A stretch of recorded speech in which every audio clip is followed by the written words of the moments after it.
call the meeting to order.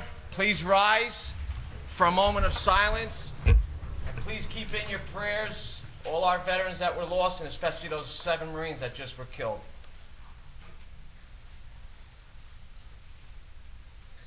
Salute to the flag, Dennis. We pledge allegiance to the flag of the United States of America and to the republic for which it stands, one nation, under God, indivisible, with liberty and justice for all. The notice of this meeting pursuant to the Open Public Meetings Act, NJSA 10:4-10, has been complied with and shall be entered into the minutes of this meeting. Roll call. Freeholder Barrett Belante. Here. Freeholder Delina. Freeholder Polos. Freeholder Tamaro. Here. Freeholder Valenti. Here. Freeholder Director Rios. Here. I understand the clerk has something, a letter for us to read. Yes, dated March 20th, addressed to Elaine Flynn, Middlesex County Clerk, reference filling vacancy on Middlesex County Board of Chosen Freeholders. Dear Ms. Flynn, this will serve to certify that in conformance with NJSA 19:13-20, the Middlesex County Democratic Organization has selected the following individual to fill the unexpired term of Freeholder Christopher Rafano. Kenneth Armwood, 213 Bexley Lane, Piscataway, New Jersey. This will further certify that Mr. Armwood is qualified under the laws of the state of New Jersey to be a candidate for the office of Middlesex County Freeholder and is a member of the Democratic Party. Attached hereto is a certification from Kenneth Armwood as required by NJSA 19:13-20. Sincerely, Peter J. Barnes, Jr., Chairman of the Middlesex County Democratic Organization. Okay, at this time, Mr. Armwood would please come forward and take the oath of office.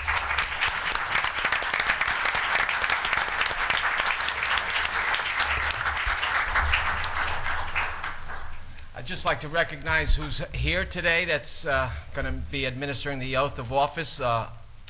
Presiding Judge Philip Paley, and we have our Sheriff Mildred Scott and the Mayor of Piscataway, Brian Waller, and our Councilwoman from Piscataway, Gabrielle Cahill. It blanked me.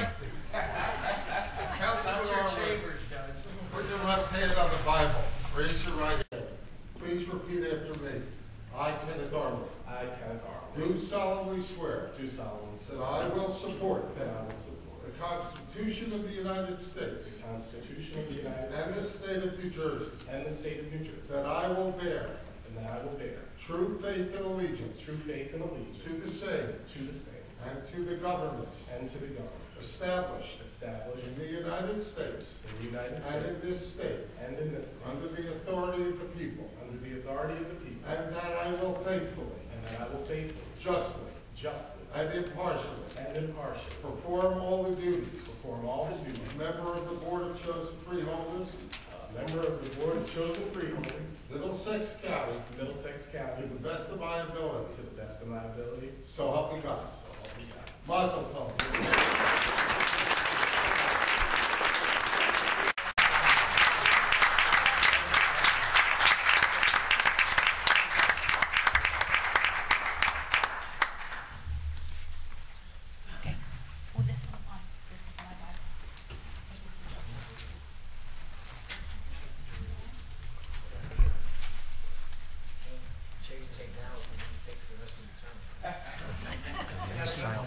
He's going next to Jim.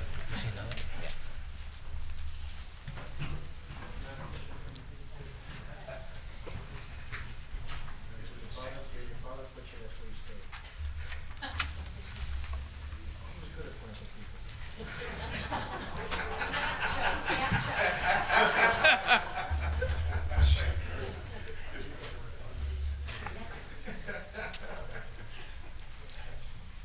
Ken, I saw you shaking. Don't be afraid of me.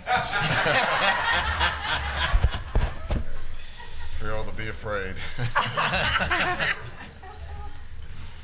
Did they warn you about me?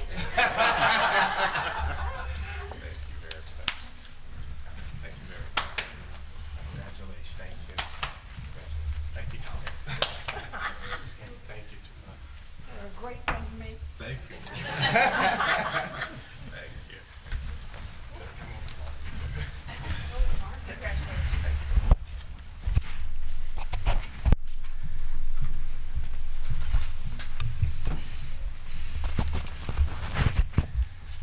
At this time, I would just like to say that I welcome Freeholder Ken Armwood to the board. I'm sure many great things will happen with your partnership on this Freeholder board, and I'm sure everyone here will work closely with you and offer you any kind of assistance that we can. At this time, I'd like to offer you, if you had like to say any comments. Good evening, everyone. This is a very unfamiliar seat for me to sit in, but I thank you all for coming out. Freeholder Carol Barrett over here said my hand was shaking. She was hoping I wasn't worried about her. Actually, it was from 2 concussions playing football, and I hope this is nothing like playing football. I hope I don't get any concussions up here. But I thank everyone. I thank especially my Piscataway family. I always say this, I don't have friends, I have family. The people who are in my life, they've enriched my life. The mayor has been so supportive of me even when I was on the school board.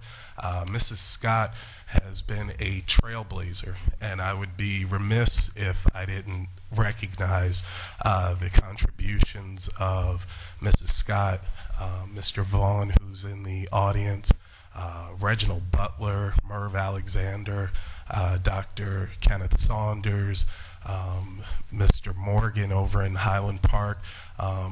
I don't like to play group politics, but I would be a fool not to recognize the efforts that they've put in that have allowed a young man like me, that's not so young anymore, to be a little bit outspoken and a little bit brasher than you may have been able to been years ago. And I really thank you for this opportunity, because it's due to your efforts that I'm able to sit here. I look forward to working with my fellow colleagues now on the Freeholder board, and I thank the Democratic organization for the nomination last night. Please work with me. I learn from everyone. I'm humble enough to know that I don't know everything, and I'm willing to learn from everyone in the public. So I thank you all for being here, and anything I can do, just please let me know. Thank you.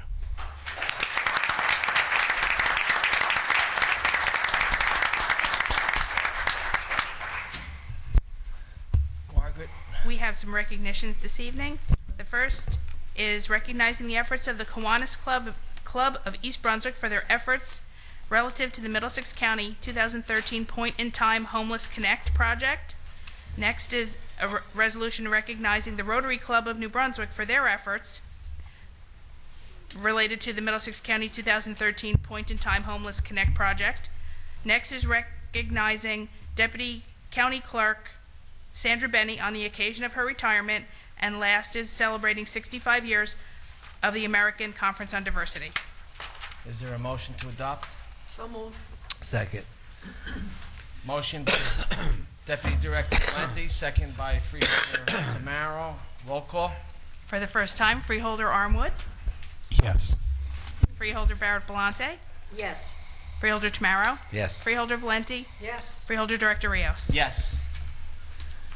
think it's some We have presentations. presentation by Deputy Director Valenti.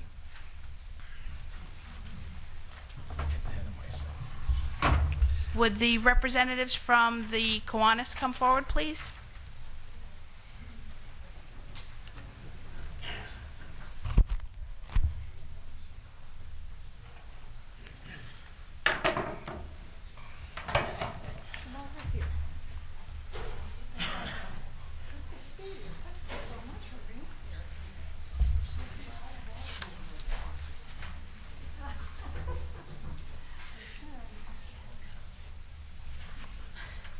Thank you, Freeholder Director.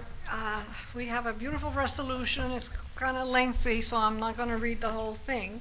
But this recognizes the Kiwanis Club of East Brunswick for special recognition for your assistance with the Middlesex County participation in the Point-in-Time Project Homeless Connect, which occurred back in January 31st, 2013. And this Project Homeless Connect provides for individuals with no permanent residence to receive necessary resources and service referrals. And this project also serves as an opportunity for the whole nation to conduct a point-in-time count of the homeless to assess the severity of the issue within each geographic region in the county as a whole. So my last act as a member of the County Office of Human Services is to make this presentation to you for all the wonderful things you accomplished on behalf of our homeless residents. Thank you so much. Thank you.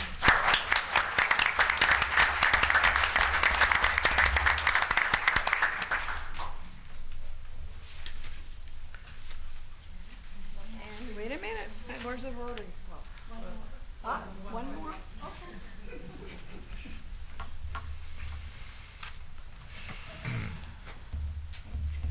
Thank you so much for your service. Thank you. Greatly appreciate it. Thank you. Yes. Thank you so much. Thank you for being here. Work very hard on this here. Thank you very much. And I would like to see the Rotary Club of New Brunswick representatives.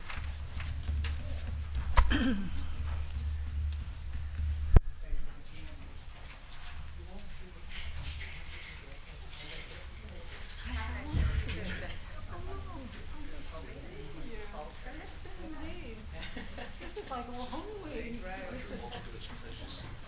you. Thank you so much for being here. This presentation, Director Rios, has to do with, again, the assistance that the Rotary Club of New Brunswick gave us with, again, the participation in a point-in-time Project Homeless Connect, which occurred, again, January 21st, 2013.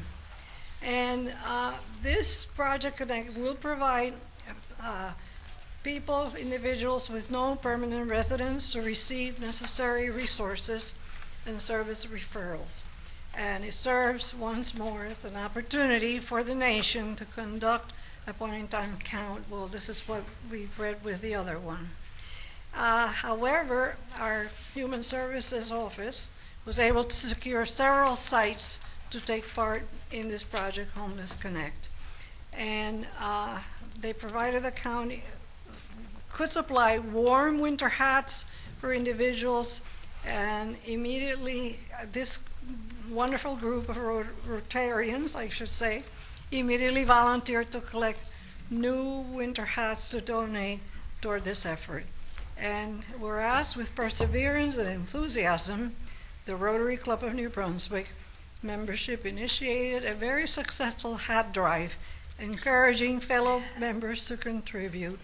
And so therefore, we are very happy that you did this for our homeless. And when we talk about homeless, we're not talking about individual men, you know, the old image of a hobo, but we're talking about families and parents with children that are homeless or will be homeless in the near future. So thank you for your public service. It's greatly appreciated. And who do I give this to? You. I'll take it, Caroline. Thank you so much for being here.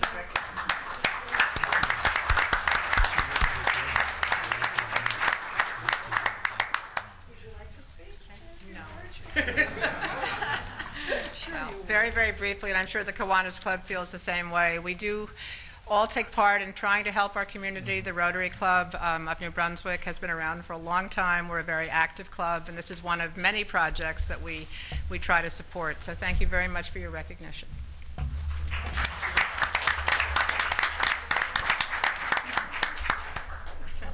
With our plaque. I hope I don't bring a camera. I don't think so.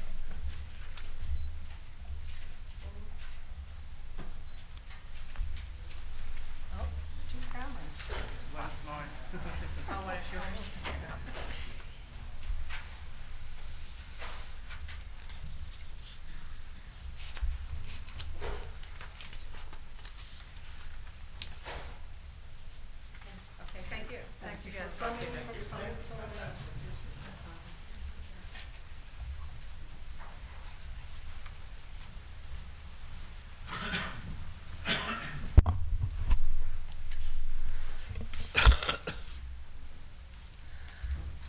Correspondence.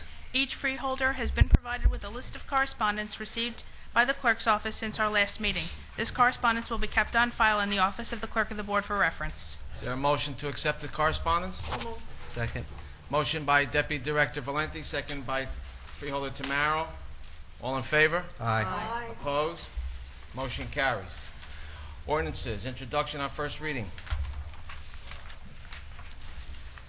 An ordinance number 13-100. An ordinance authorizing the guarantee by the County of Middlesex, State of New Jersey, of the payment of principal of and interest on the county guaranteed revenue refunding bonds golf course project issued by the Middlesex County Improvement Authority in an aggregate principal amount not to exceed $13,500,000 in bonds issued for the purpose of refunding the outstanding and callable county guaranteed revenue refunding bonds, Series 2004, golf courses projects, and authorizing a public hearing thereon to be held Thursday, April 4th, 2013 at 7 p.m., authorizing publication thereof, consenting to such financing, and determining certain other matters in connection therewith. Is there a motion to adopt on first reading? Motion. Second. Motion by Deputy Director Valenti, second by Freeholder Tamaro. Roll call. Freeholder Armwood, Yes. Freeholder Barrett-Belante, Yes. Freeholder Tamaro, Yes. Freeholder Valenti, Yes. Freeholder Director Rios. Yes. Reports of freeholders. Freeholder Carol Barrett-Belante. No report this evening, Director, but I do want to wish everyone a very, very happy and healthy holiday. And we'll see you April 2nd, right? Next meeting. Thank you. I'm sorry, and I passed up our first You pa- freeholder. Freeholder Armwood, you have a report? Actually, as I was walking in,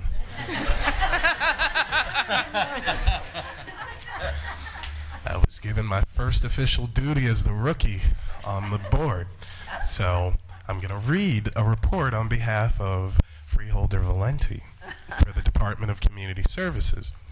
Last evening, I, Blanquita Valenti, had the pleasure of participating in the unveiling of the 2012 countywide needs assessment of all 25 county municipalities conducted by the Rutgers School of Social Work in partnership with PRAB. This is the latest piece of the human services planning process begun in 2010 by the freeholder-appointed Middlesex County Human Services Advisory Council called Middlesex County 2020. Creating a collective vision for our community. This extensive research, along with other elements of the planning process, will serve as a blueprint for the county as we plan and prioritize our many human services programs and work toward addressing our residents' needs. I am proud to be a part of both the Human Services Advisory Council as the freeholder liaison for the past 9 years and PRAB, of which I am a founder and a board member. Both entities have as their foundation the concerns and best interests of the county's most vulnerable residents. I want to thank my fellow freeholder Jim Polos for participating yesterday as the moderator of the distinguished panel of experts who commented on the report and how its information could be used as we move forward. I would also like to share information on an important upcoming training opportunity. On Tuesday, April 30th, the Office of Human Services will partner with the Career Connection Employment Resource Institute to offer a free workshop on veterans' health and employment benefits. This free workshop will train post commanders, service officers, and human service providers on benefits and services available to help veterans with their health, employment, and quality of life goals. The training will be held at VFW Post 133 in East Brunswick. Providers can register to attend by calling the Career Connection Employment Resource Institute at 973-571-4100, extension 136. Freeholder Director, it has been a privilege to represent Freeholder Blanquita Valenti in this report. Thank you very much. Thank you, Freeholder Armwood. Freeholder Charles Tamaro. And Mr. Armwood, as a rookie, you get to read my report, which is 5 pages long.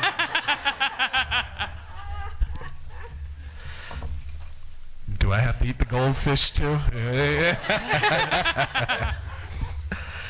Okay, at our extension service, Bill Lubick, Michelle Backus, and Rich Weinman, and 6 professors from the Rutgers University provided training for pesticides recertification credits for 200 landscaping and nursing professionals at the Central Jersey Turf and Ornamental Institute. Bill Lubick, Michelle Backus, and Laura Bovitz appeared on a television program, Spotlight on Middlesex County, to discuss the Rutgers Cooperative Extension programs and research for Middlesex County residents. Bill Lubick is also working with his colleagues for a horticultural therapy program for Roosevelt Hospital. Bill Griffith, former president of the Middlesex County Board of Agriculture, will be honored with a prestigious Gold Medallion Award by the New Jersey Agricultural Society on April 5th at 6 p.m. at the Forest Gate Country Club in Monroe Township. The Van Thune Farm in South Brunswick and John Hauser Farm of Old Bridge will receive awards for Century Farms from the Society.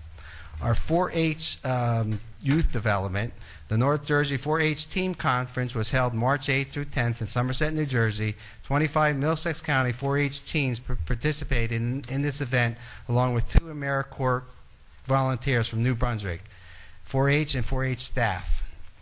6 Middlesex County teens participated on the planning of the committee for this event. They were responsible for developing the theme, planning the workshops for the events, and helping to run the conference, which included 120 youth from 10 North Jersey counties. The 4-H is still collecting clothes Wednesday, April 3rd at their headquarters, which is on Cranberry Road, 645 Cranberry Road. Wednesday, April 3rd, 7 to 9. Wednesday, April 17th, 7 to 9:30. And Thursday, April 18th, 7 to 9 p.m. Bring clothing, shoes, handbags, and linens, and a sturdy plastic trash bag. And you can also drop off at the Earth Center Monday through Friday, 8:30 a.m. to 4 p.m. On April 3rd, Wednesday, 6:30 to 8:30, Verma Composting Workshop. Verma composting means you let the worms do the work. Compost indoors using sealed plastic bins, great for apartments or condos. For Middlesex County residents only, you can register at 732-745-4170, and that's at the Earth Center. At our Cultural and Heritage Commission, the arts exhibit by the VS Arts of New Jersey, which is a very special arts person with disabilities, is at the Heldrich from April 23rd to the 29th.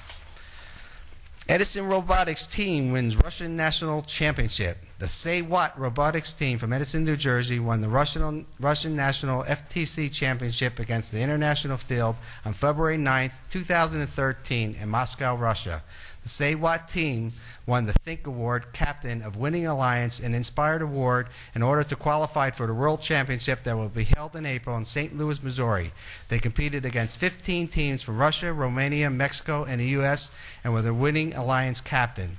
In the process of winning the televised event, Say What, allied with Russia, Team 14 had the high score of 504 points in the final match. 7 of the team members attend the Middlesex County Vocational Technical School District's Academy for Science, Mathematics, and Engineering Technology. 1 student is from John P. Stevens and another student from Metuchen High School, who were also team members. This is the 4th year in a row that the Say What team has attended the World Championship. The team designs, builds, and programs a robot to compete in a contest that is fought on a 12-by-12 enclosed plexiglass field where 4 robots battle to score the highest number of points of the season's challenge. One more page. Let's see, high school ethics bowl, national competition. 2 teams and 5 students from the Academy of Allied Health and Biomedical Sciences placed first place in the second at the Stevens Institute of Technology High School Ethics Bowl. The Stevens Institute of Technology, College of Arts and Letters hosts a high school ethics bowl, which gives school students a forum to discuss ethical issues surrounding technical innovation in modern society. The first place Academy team has been invited to compete in a National High School Ethics Bowl to be held at the University of North Carolina, Chapel Hill on April 18th through the 20th. Piscataway students win the New Jersey Bar Association contest. Piscataway Votech students took first and second place in the annual Black History Trivia Contest sponsored by the New Jersey Bar Association. Our Piscataway students were among 4 finalists who qualified by winning a writing contest in which they were asked to pen a letter to the U.S. Supreme Court to advise the justice whether race should continue to be a factor in the admission process of public colleges. There were more than 200 entries in the competition, and the finalists had just 3 weeks to prepare for the trivia contest. The finalists had their test of knowledge on history and facts in the trivia face-off. The contest was held February 21st at the New Jersey Law Center in New Brunswick, New Jersey, the Bar Association annual Black History Month reception. First place went to sophomore Z. Austin of Piscataway Vocational School, and second place went to his brother, Ali Austin, a 14-year-old freshman at the school. And last but not least, the New Jersey Department of Education announced reward schools. The State Department of Education announced a 2013 list of 57 schools that attained the status of a reward school. The Academy of Science, Mathematics, and Engineering Technologies has been designated a high-performing reward school for the second year in a row. The Academy is Edison's only school in Middlesex County achieving this status. The high-performing high school established proficiency levels of every category of students in the top 10% of the state, and overall proficiency rate greater than 95% with a graduation rate of 90% or above. We have some great schools in this county. Thank you, Director. Thank you, Freeholder Tamara. Freeholder Deputy Director Valenti. Thank you, Freeholder Director.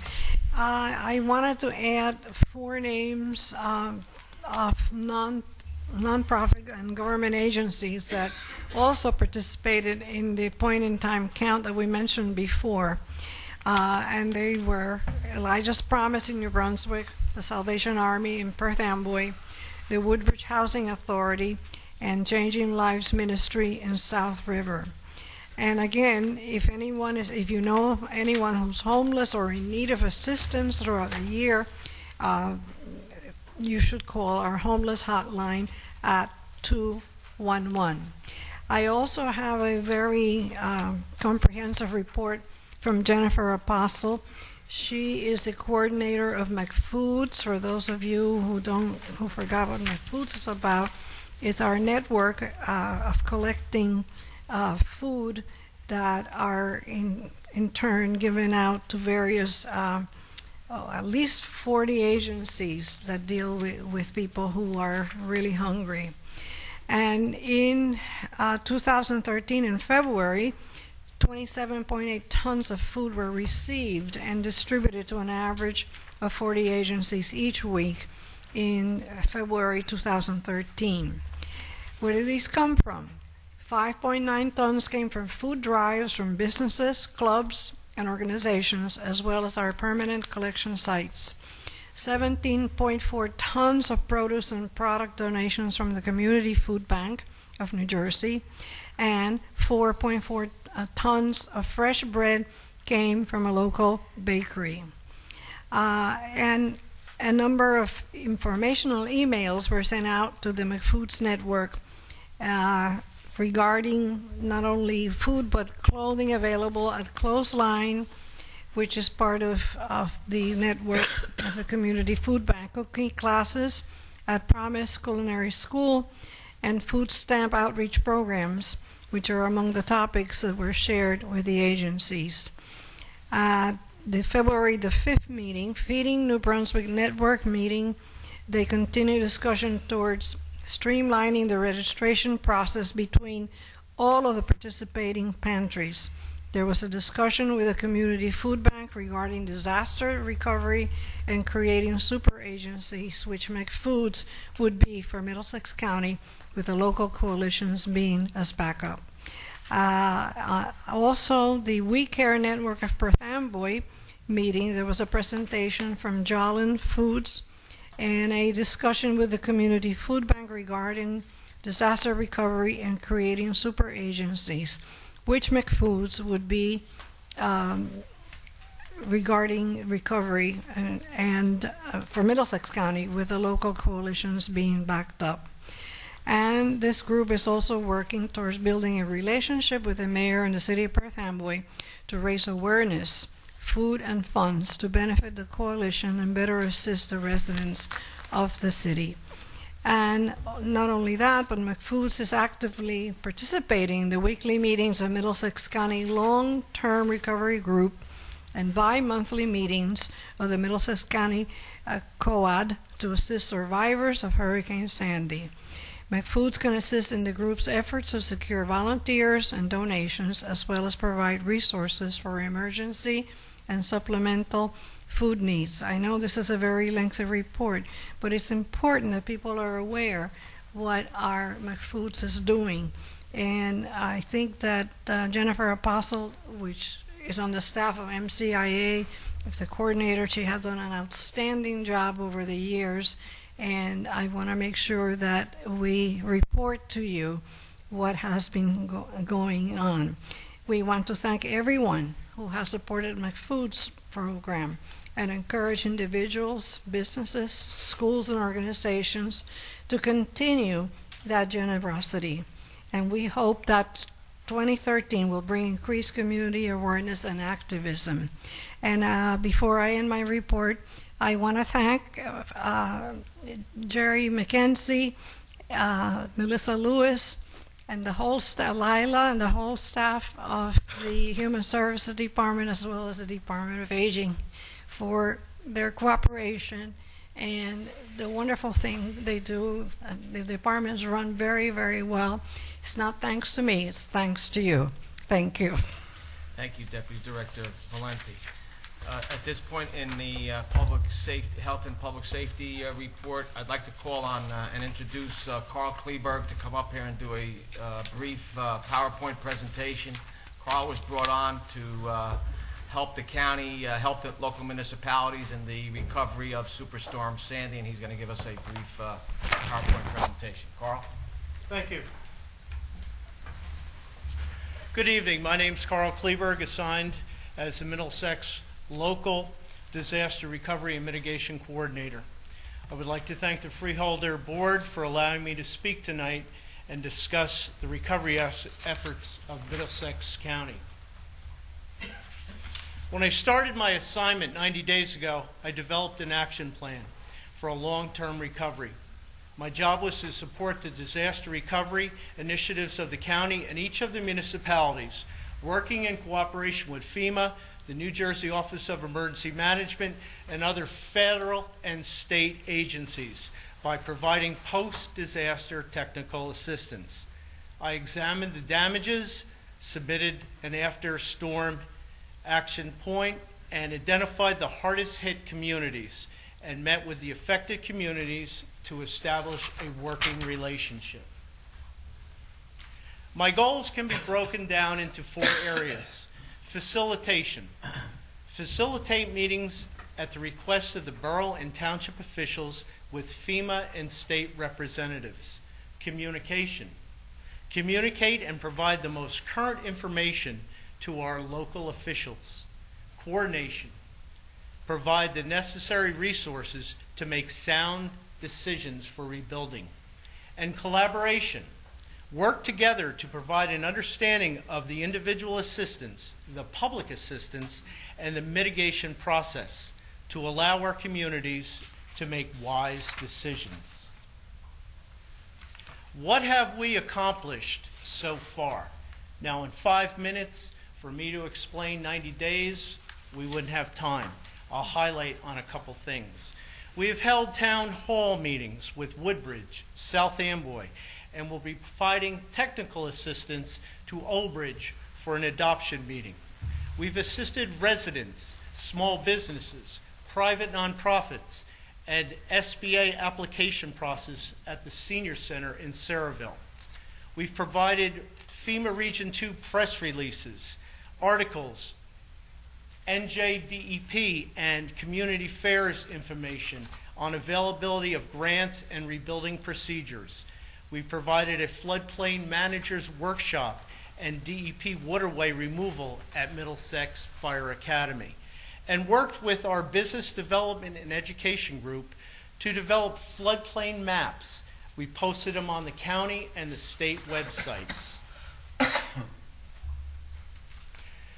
I have attended weekly meetings at the Joint Field Office located in Lincroft to gather information from a host of federal and state agencies and share it with our local officials. Worked with the FEMA Public Assistance Team tracking projects, reviewing them, and approving for reimbursement while providing options for hazard mitigation 406 and 404 mitigation projects. We've met with representatives from the Governor's Office of Recovery to seek information on the newly community development block grants. And lastly, we've requested congressional assistance from Congressman Pallone on the U.S. Army Corps projects for Saraville, South River, Old Bridge, and now Woodbridge. This meeting will take place at 8:30 tomorrow morning. This slide is the key to recovery in Middlesex County. With all the disasters, there's hazard mitigation funding to address residents and businesses that have suffered flooding numerous times, or commonly known as severe repetitive loss. Working closely with John Ferguson, the Middlesex County Emergency Management, we reviewed each letter of intent, prioritized them, and hand-delivered them to the state mitigation officer on Tuesday. Of the 73, the majority of our municipalities submitted for generators for their critical facilities, but the county's #1 priority is funding for acquisitions and elevations. The state will make its recommendations and submit to the Federal Emergency Management Agency for final approval. We have been in constant communication with the State Office of Emergency Management and FEMA on the importance of receiving these funds for Middlesex County. Another component of disaster aid is our public assistance program. It's aimed at public infrastructure. FEMA Public Assistance has 20 people assigned to the county, ranging from project specialists, debris, mitigation, beach, and private nonprofit inspectors. So far, FEMA has approved $15.3 million and is close to 67% on their project completions. These projects remaining a more detailed and will take time to inspect. These projects remaining are more detailed and will take more time to inspect and review for approval. To date, the state of New Jersey has reimbursed Middlesex applicants $8.3 million for public assistance. What is our strategy moving forward? That is the question. We will keep on top of the available disaster relief funds, whether the Community Development Block Grants, charities, the Governor's Assistance Relief Fund, or mitigation grants. We must continue to explore all options. We will stay on top of the public assistance program, ensuring municipalities are reimbursed so they can balance their budgets at the end of the year. We must continue to provide the most current and accurate information to our administrators for decision making. We will look towards understanding how long and when the Army Corps of projects will begin. And last, like one of the administrators said, Carl, we have reached a fork in the road. We need to manage public expectations. The residents are hurting. They need information. They deserve this. This is our ultimate goal, and it will be accomplished. Thank you for your time. Thank you, Carl.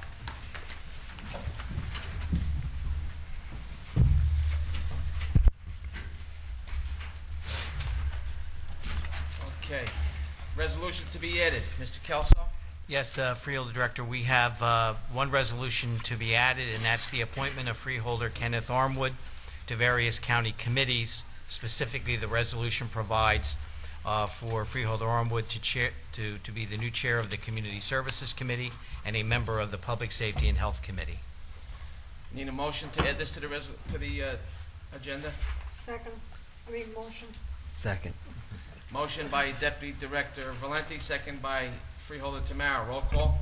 Freeholder Armwood, Yes. Freeholder Barrett Palante, Yes. Freeholder Tamaro. Yes. Freeholder Valenti, Yes. Freeholder Director Rios. Yes. And that will be Resolution 13-577. Okay, Mr. Kelso, any resolutions to be amended? There are none. Any to be held? There are none. Any to be voided? There are none.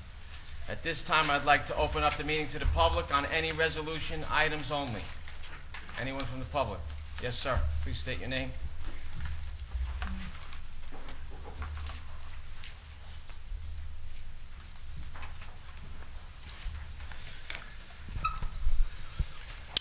Richard Stewart, New Brunswick. On page 4 of the agenda. By the way, apart from that, the committees that the new freeholder is just that a switch from the old freeholder, or are they possibly different? Well, we're going to come up with, I think, with a new organization chart. Mr. Oh, wait. Stewart, Freeholder Armwood will chair the Department of Community Services, Yeah. which was the former committee of Freeholder Deputy Director Valenti. Yeah. And that's on tonight to be voted on. Yeah. That's just one. I thought you mentioned 2 before. Excuse me, he's also a member of the Public Safety and Health Committee. Each freeholder chairs one committee and is a member of another committee, so he's a member of the second committee. Thank you. Page 4 of the agenda. There are 2 items here again. Before I've questioned, and maybe the answer will be the same. On number 450 and 451, the waiver of residency. Am I to understand that that is 1 year for them to relocate into the county? Yes. Does anyone pay any attention to that and enforce it? Yes, the actual requester, in this case the prosecutor's office, will monitor that along with Human Services Department. Because we've got a lot of housing available in New Brunswick if they need a place to live. Brand new housing. Page 14.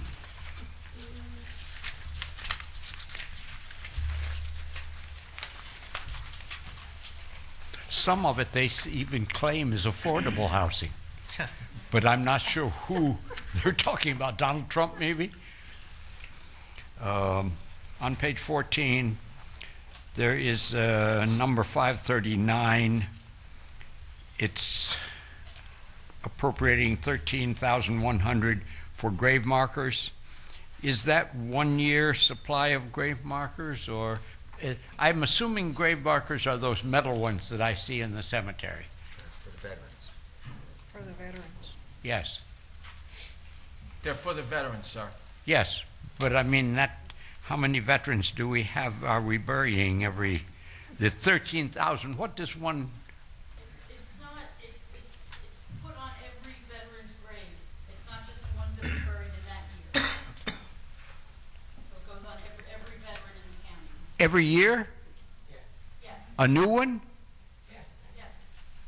I thought they were metal markers. They are, but if they get destroyed, then we replace them. But so that the veterans have them constantly on the grave. I happen to be a veteran, and I do not understand why, to me, well, maybe you have so much money. I think it could come out of the freeholder's salary account. I think it's money well spent for our veterans. I think it's the least that we could do for our veterans, sir. Are you a veteran? No, I'm not. Well, then I'm a veteran, and I'm telling you it looks like a waste of money as compared with other things that we need to spend money on. One other item here. Page 16.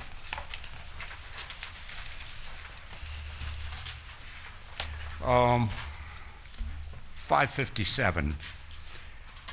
This is this arrangement for the Adult Correction Center. Instead of taking prisoners out from the center to the various courts, they do the whole thing by television.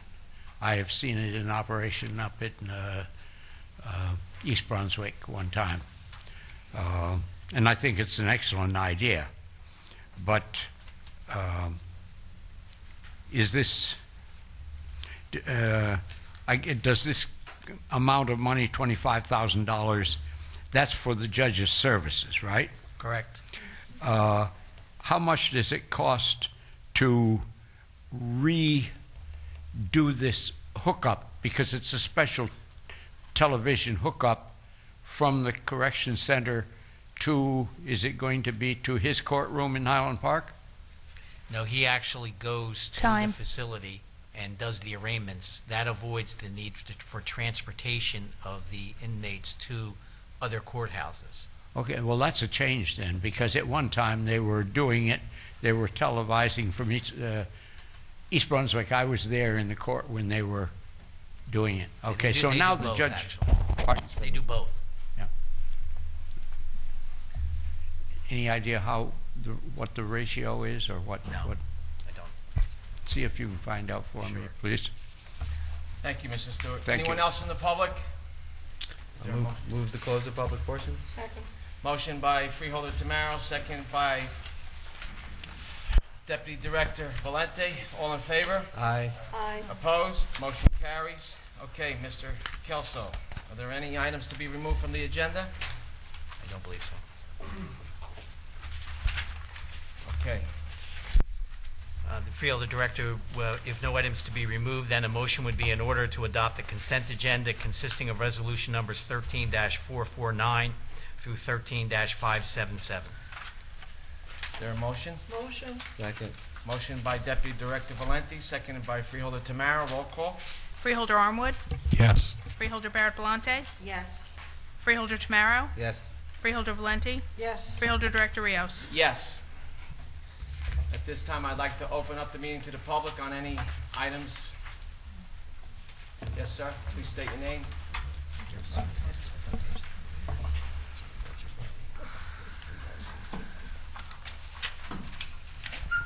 Charles Cradaville. I live in the 5th Ward of New Brunswick. I'm also the editor of NewBrunswickToday.com.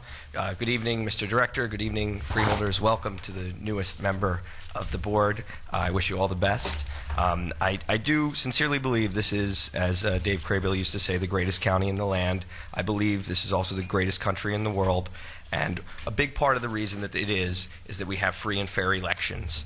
And I'm not going to mince words. I am saying that the January 23rd school board election that was held in New Brunswick was not only held in violation of state law, but it was held in an unfair way. And the county has something to do with that. It was fundamentally unfair due to extraordinary actions that were taken by the county clerk's office under the advice of the county council. And I wanted to ask, I know I'd asked you, Mr. Director, if you could take a look at the articles we had written. Did you get a chance to do that? Not at this time, sir. Okay, well, they are still available. It's called Democracy Undermined. They're on NewBrunswickToday.com. And, the state government makes it very clear that there's a 60-day notice requirement for holding any type of election, particularly school elections. And at the January 17th meeting of this board, your attorney affirmed that. He said, quote, "I think it's clear under the statute that there is a 60-day notice requirement for any type of election, in this case, a special school board election." And that's a direct quote from Mr. Kelso. So the state law was clearly violated because there were only 41 days notice given, which is obviously less than 60. But even if the state law was violated, it was still, in theory, a level playing field. One candidate only has 30 days to campaign, but all the other candidates only have 30 days to campaign as well. Still, the level playing field was not held up because of the county's action. So on Christmas Eve, the petition filing process had been closed, but it was reopened, and new candidates were allowed to join the race. And the candidates who had already put in their petitions were not told that there were new candidates joining the race. And I know you've all participated in elections and won elections, and you know how important the petition filing deadline is. It's the date that you have to decide publicly which office it is you're seeking and put your name out there, and it's also the day you find out who you'll be running against and the full totality of the number of candidates and who your opponents will be. This journalist here, as well as 4 candidates for the school board, were misled as to who the full totality of the candidates were, because that petition filing process was closed on the 21st. Everyone was led to believe that was the proper date. It was made clear in writing by the county clerk's office. And according to Mr. Kelso, at that January 17th meeting, he said, and I quote, "The deadline was extended to Monday." After we reported those comments in our newspaper, NewBrunswickToday.com, he changed his opinion, and now he says that the deadline was never changed at all. So my question is, does extending the deadline constitute a change in the deadline, or are those two things different? You asking me the question? Through the chair. Well, I'd like Mr. Kelso to answer the question. I've answered this question for you, Charlie. I've done it by email. I've done it at a public meeting. I'm not answering the question again. You gave two different answers. Next meeting, you can ask it again and again and again. The election was valid. It was legal. The statute requirement for a 10-day response for petitions was followed, and the voters made the decision who was elected, not the county clerk's office, not me. So was the deadline extended to Monday? On the ballot to be voted by the people. The people made the decision. Unfortunately, you're not happy with who got elected. I've answered your questions. I've answered it on more than one occasion. I'm not going to answer it again. Was the deadline extended? The deadline was December 24th to comply with the law that gave 10 days for return of petitions. Then why did the county clerk make it clear the deadline was the 21st in writing to anyone who asked them? The county clerk never identified and published a deadline of December 21st. It was Except on never the petitions a that were given to the published deadline. candidates. I've answered your questions, sir. I'm not going to answer them again. This election All right, is over. It's on the I know books. we have It happened in January. I have, I know we have a new freeholder here, so I just want to make it very clear there is a clear conflict of interest. Mr. Kelso is involved in the New Brunswick Democratic Organization. He certainly is the most common attorney to appear before the zoning and planning boards in New Brunswick. He makes his living doing that, and he also is an official at the county government. And being involved in New Brunswick politics and making critical decisions about how elections are going to be run in New Brunswick is, at the very least, a perceived conflict of interest. And so I'm asking once again, will this board please appoint an independent attorney to give advice to this board about how that election was conducted and whether it was in compliance with state law and whether it was fair? Thank you for your comments. Is that a yes or a no? Your time is up. Thank you for your comments. I told you last meeting that I am confident in Mr. Kelso's decisions and his professionalism through the years that I've been on the board, and I will maintain that opinion. Thank you for your comments, sir. Anyone else from the public? Is there a motion to close? So move. Second. Motion by Deputy Director Valenti, seconded by Freeholder Tamaro. All in favor? Aye. Opposed? Motion carries. Is there a motion to adjourn? So move. Second. Motion by Freeholder Tamaro, seconded by Deputy Director Valenti. All in favor? Aye. Opposed? Meeting adjourned.